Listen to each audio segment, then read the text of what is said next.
By now, the Sunnah Discourse team have spared no effort in demonstrating to the world that Mahdi al-Modaressis, the darling child of Western Twelver Shiaism, is not the well-spoken academic scholar he purports to be. His lectures are a mishmash of emotive reasoning. Who said this thawab, that thawab? Who are you? Who do you think you are? Hatred. Christians, our problem isn't with them. It's the so-called Muslims, the Yazidis, the Umayyis, the ones who claim to be Muslim, but in fact have nothing to do with Islam. Outright falsehood. We have one hadith, brothers and sisters, that says, Inna Allah yazuru al-Husayn. God himself visits Husayn. Clownish buffoonery. Pulled out his dagger! Hussein! Hussein! Hussein! Hussein! Hussein! Hussein! Hussein! Hussein! Hussein! Hussein! Hussein! Hussein! Hussein! Hussein! Hussein! And of course the mainstay of all lectures from Shia members, fanciful stories. That these angels come down, they descend upon the mausoleum of Hussein. They're filled with dust from head to toe. They're beating their heads, lamenting Aba Abdullah al-Hussein. More fanciful stories. The second phase is this. They come down, they begin to count the number of the Zuwar, listing them by their name in a book. They write their names down.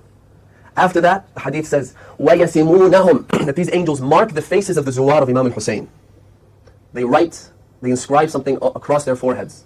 بِوَسْمٍ, using a dye, a color, an ink of some kind. بِوَسْمٍ مِن نُورِ عَرْشِ اللَّهِ. That ink is taken from the light of the throne of Allah subhanahu wa ta'ala, an invisible ink. And even more fanciful stories. These angels, when they go back to the heavens, the damsels, Hurul Ain, those who inhabit paradise, will be waiting for them at the gates to paradise, waiting for them, and the souvenir, the hadith says, the souvenir that these angels bring back is the dust of the earth of Karbala. So that the damsels could use that dust, could use the dirt of Karbala, the soil of Karbala, as their mascara. A while back, a Sunnah Discourse video was released in which members reacted to a story told by Mahdi al-Modaressis that sounds like it was taken straight out of 1001 Qummi Nights. No? Modaressis is a prolific storyteller, and as is the case with any good storyteller, some of the details must be embellished or completely made up as you go along, simply to make the story dazzle the listeners even more. Unfortunately, as has been the case for Modaressis, many of these stories and embellishments leave viewers who have an ounce of common sense scratching their heads. Here is an example from a previous Sunnah Discourse video in which Modaressis tells a fairy tale involving the magical appearance of the hidden Imam containing huge factual errors. He proves to us that this Twilight Zone worthy tale he relays from another Shia scholar had more than a fair share of trademark Modaressis flavoured spices added to it. Let's have a look. It's on YouTube and he speaks in Farsi. So look him up. Ayatollah Sheikh Ismail Namazi. The story goes something like this. In 1956, he decides to go to Hajj from Mashhad, the holy city of Mashhad, to the Atabat Aliyat, as they say, in Mecca and in Medina. And so he goes with a particular caravan. This caravan consisted of a bus filled with pilgrims who stay together from beginning to end, from the start of the journey until they return back to Mashhad. And they also would go through Iraq after performing the pilgrimage to Hajj. So after Mecca and Medina, they'd go to Karbala, Najaf, Samarra, Kadhimain. So, apparently a huge contingent of 100 coaches filled with Iranian pilgrims travelled from Mashhad to Saudi Arabia for the Hajj. So far so good. We can assume that they carried out the rites of Hajj first in and around Mecca, then visited Medina as Modaressis claims. Once this Islamically legislated pilgrimage for Allah was complete, next they intended to head to Iraq for the pagan part of their trip. Driving into Iraq from Saudi Arabia can only be done at one of two border crossings. One north of Ar'ar, which has only been reopened recently after being closed for 30 years. Another at Al-Jumaymah, north of Rafah. Bear in mind, this story takes place in the 50s as per Modaressis, so I don't know if these roads existed back then, but let's assume they did. Here we can see the route from Medina to the Ar'ar crossing.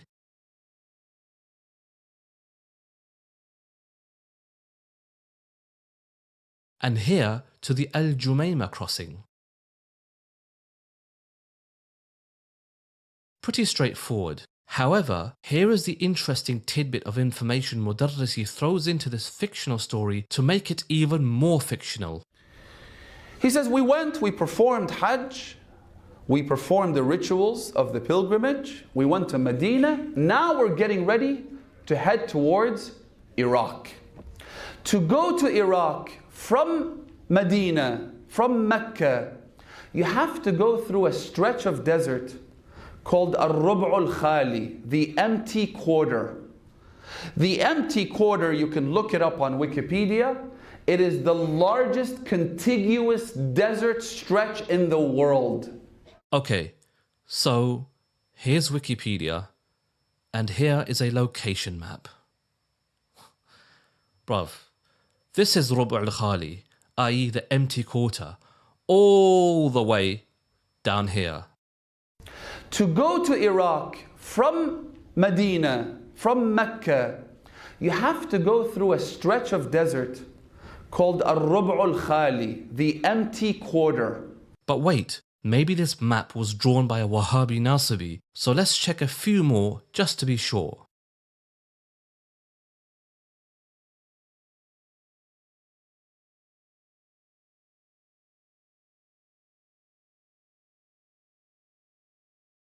Yep, that's where it is. Modaressis is pathetically ignorant of basic geography. At this point, the entire story has already fallen apart. But let's carry on and see how much further he pushes the limits of his ignorance. It stretches more than 250,000 miles, 500 miles across, and 200 miles or 250. And it's a massive stretch of land. It has hills, it has valleys. It goes up and it goes down. The empty quarter, Rub' al-Khali, is a barren land whose only geological features are sand dunes. Even if Modaressis' knowledge of basic geography was embarrassingly inaccurate, there are no roads that go through Rub' al-Khali, let alone pass over non-existent hills and valleys. Here we can see the position of the roads that run around Rub' al-Khali. Even if we were to overlook Modaressis' ignorance of the region's geography, there are no roads that actually run through it. But the one common denominator throughout this desert is that it's filled with sand. Finally, a genius level factual observation. Rub' al-Khali is filled with sand. Salawat. He says, on the way back, we got on the bus, and the authorities back then would bring together 100 buses together so they could all travel at the same time. Sending one bus on its own would be too risky. Two buses, a little risky. So instead they would bring and combine 100 buses, and there would be a contingent that traveled through the empty quarter, this massive desert. Factual error upon factual error. Modaressis constructs one blunder on top of another, one lie to cover the other. No, Rub' al-Khali is nowhere near the route from Medina to the Iraqi border. There are no roads through Rub' al-Khali, and no, the authorities have never had an official policy of making coaches travel in groups of 100 for safety. It's a ridiculous made-up premise thrown in to spice up the story. Because they were one of 100 buses, they happened to be all the way in the back. So Asghar was probably a younger man who got bored felt that the buses ahead were driving too slowly. He said, you know what? I'm going to overtake these buses. So he started driving faster and faster until he overtook all of the buses, but continued to drive at a very fast speed. Ayatollah Sheikh Ismail Namazi says, I kept telling him, don't do this, stick together, wait for the other buses, don't go on your own. But he kept saying, no, it's okay, we have enough fuel, we have enough gas, we have water, we have food, there's nothing to be worried about. And we know this is the asphalt road and it takes us all the way to the Iraqi-Hijazi border. Again, Modaressis has no respect for the listener's intelligence. The province of Hijaz doesn't even border Iraq. It borders Jordan. What if he's just blagging? Could be a blagger, could be a fake, could be an imposter. Here are maps showing the Hijaz region and what it borders. As you can clearly see, the region of Hijaz isn't anywhere near any section of the Saudi-Iraqi border. So let's go back a bit. You don't go anywhere near Rubu al-Khali traveling from Medina to Iraq. There are no roads that go through Rubu al-Khali, running through non-existent hills and valleys, and you don't travel from there to a Hijazi-Iraqi border that doesn't even exist. But because of the sandstorms and because of the shifting landscape, the sand covered the asphalt. Now you're in the middle of the biggest contiguous desert in the world and you don't know where the road is. He, Asghar kept telling them, but that's still okay, we'll manage because I can guess the direction we need to keep going and I'll keep going that way. So they say that they kept going and going and going and going until it was Maghrib time. They have no idea where the main road is. They have no idea which way they're going. They've already traveled a couple of 100 miles and there's no sign of the border. They should have reached the border by this time. Ayatollah Namazi says, I told him, you know what? Stop. It's getting dark out. Let's camp and let's spend the night out here before we run out of fuel. He says, so we stopped the bus, we camped out, we spent the night in fear, in anxiety. He says, then early in the morning we got up, we prayed Salat al-Fajr, we got back on the buses, and we started driving again. The more we drove, the more it felt like we were going nowhere. He says, until it was almost Dhuhr time when our fuel tank became empty. Now here we are, no fuel, no gas, and with dwindling water supplies. The water we had should have lasted us half a day until we get to the border. But our water's almost finished. He says, we got out of the bus. I told everyone, you know what? This is the time we need to do tawassul. There is no other respite. There is no other way out. Let us pray to the Imam. Soon after that, within a couple of hours, the sun and its scorching heat hitting our scalps like nothing else, burning us, the water finished. Allahu Akbar. Ya Imam al-Zaman, Ya Faris al-Hijaz, Ya Hujjat ibn al-Hasan. We began crying, we began weeping, until darkness fell. He says, when it was close to Maghrib, I said to them, brothers, I don't want you to lose hope, but it looks like we are hopeless. How are we going to spend the night here? All alone in the middle of the desert, no water, nothing. We had a little bit of food left, but what do you do with food when you don't have water? He said, you know what? I'll tell you this. Let's all dig our own graves so that at least we sleep in those graves and the animals, the scavengers, the beasts don't come and eat our flesh in the night. If we're going to die, let's at least die in our graves and be covered by the shifting sands, then become food for these animals of the desert. This is the most idiotic thing I've ever heard. A true sign of an exaggerated fairy tale. There are countless examples of people lost in the wilderness, deserts and remote islands. None of those who were rescued were found lying in their graves. Apart from maybe Tom Hanks, who tried to hang himself in Castaway. But even Hollywood is no match for Modaressis wood.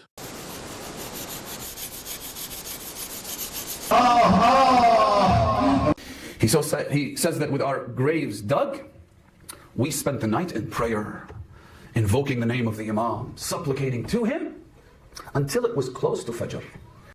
At the time of Tahajjud, when Allah is closest to His slaves and when dua is most likely to be answered, they instead spend the night praying to a mythical Imam on a mythical road while taking a mythical route to a mythical border crossing. Salawat. He says, when Fajr struck, I had left the group. I didn't want to be seen crying and weeping and sobbing, so I had gone a little further out to cry and beseech the Imam of our time.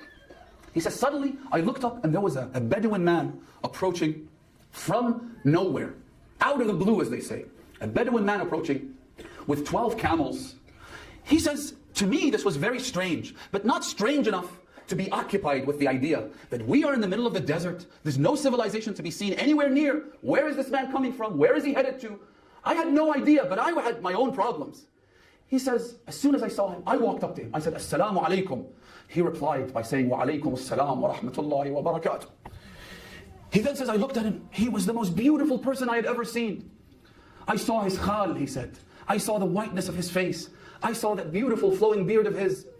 And even though he dressed like a Bedouin, he looked nothing like a Bedouin. Those desert-dwelling Bedouins in the empty quarter usually have a very dark complexion. And yet he looked very different. He says, but that wasn't enough to provoke any curiosity. Again, I was occupied with my own problems. He says, because Ayatollah Namazi had spent time in Iraq, he had studied in Najaf, he spoke with an Iraqi accent. And those of you who speak Arabic know that Iraqi accent is distinct from Hijazi accent. What Hijazi accent? You're not in the Hijaz, according to you. Sometimes they have difficulty communicating, difficulty understanding each other.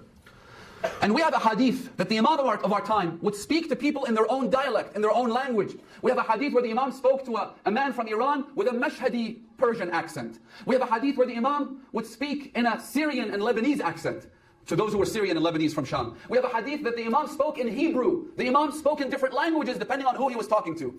So why does he not talk to a group of Iranian pilgrims in Farsi? Why in an Iraqi accent like a typical Shia mullah who can't even recite Quran with basic tajweed? Instead of pure Fusha Arabic as the Ahlul Bayt did. So Ayatollah Namazi says that I told him, إحنا مضيعين, in an Iraqi dialect. We're lost. So he says immediately, he said, أنا جاي أدليكم, in an Iraqi accent, I'm here to show you the way. He says, so I told him, where is the way? What do we do? He said, here's what you do. Sheikh Ismail. He mentioned my name. He said, Sheikh Ismail, go to the bus driver. He said, you see those two mountains? If you go through those two mountains and turn left, you will find the border between Hijaz and Iraq. Okay, once again, there is no border between Hijaz and Iraq. Say it with me. No border between Hijaz and Iraq. Here, let's look at the border crossing regions in northern Saudi Arabia again. The entire area is barren, flat desert. These over here in actual Hijaz are mountains. Here, it is barren, dune-filled desert. Where is this magical junction where you turn left after passing between two mountains to find the border? Look at these two border crossings. Where the heck do you turn left? To turn left and be facing the border crossing at both places, you'd have to be traveling from the west. Rubu' al-Khali is in the south. This is absolutely absurd. He got on the bus. He told Mahmoud Agha, turn on the ignition. He turned it on. We started driving towards those two mountains. Remember, the car had no fuel. Remember, the car's engines had failed. He says, I did not think of that. All I could see was a stranger coming to our rescue, Ana jaya dallikum, showing us the way, telling us to do things, and we were doing as he instructed. We drove and drove and drove until we arrived between those two mountains, through that valley. We turned left as he had instructed us. We saw the border. We got out of the car. He says, when we got out of the car, we were overjoyed. We were in a festive mood. We were praying to Allah, alhamdulillah, salawat, this, that. As we have demonstrated repeatedly and will continue to demonstrate, Mahdi al-Modaressis is a charlatan masquerading as a scholar. He is a prolific and talented storyteller who relies on the ignorance of his audiences, much like all Shia scholars, to stretch, distort, and twist the truth, mix it with numerous falsehoods, and then sell it as the madhab of Ahlul Bayt. As you can see, the point of this video isn't to nitpick, it's to demonstrate that if your scholars are able to exaggerate, falsify, and outright lie in their fables, disconnected from facts and reality, then what else are they lying to you about? About Imama, about history, about the Sahaba, about the broken rib fairy tale, about Shiaism itself. But again, it tells you what a farcical joke their entire religion is. Na'udhu billah. Wallahi, learning about these things makes you say 1,000 times, Alhamdulillah alladhi hadana lihada wa ma kunna linahtadi lawla an hadana Allah. Thank God for the guidance that He gave us. Otherwise, we would have been like these sheep that follow the shepherd no matter which valley he turns into. Mahdi, this isn't over. There is plenty more to come exposing your reality. Until next time, Assalamu alaikum. كربا وبلاء ما لقي عندك آل المصطفى